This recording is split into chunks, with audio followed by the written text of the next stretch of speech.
उसके बाद हम देखते हैं 1935 का भारत शासन अधिनियम। बहुत ही महत्वपूर्ण है, क्योंकि जो आज आप संविधान देख रहे हैं हमारा, उस संविधान में 60% हिस्सा 1935 के भारत शासन अधिनियम से ही लिए गए हैं। कुछ भाग तो हूबहू लिए गए हैं और कुछ में थोड़ा सा बदलाव किया गया है। तो बहुत ही महत्वपूर्ण है और इससे बहुत से प्रश्न बनते हैं।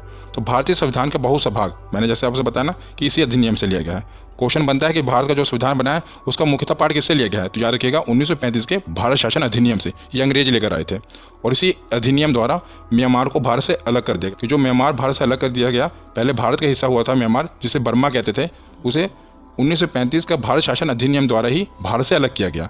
और इसी के अंतर्गत भारत में रिजर्व बैंक की स्थापना की गई, जिसे भारतीय रिजर्व बैंक कहते हैं।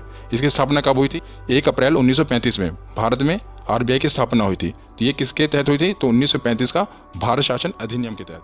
तो उसके बाद हम देखते हैं 1946 ईस्वी में कैबिनेट मिशन का गठन। तो इसी कैबिनेट मिशन के गठन के तहत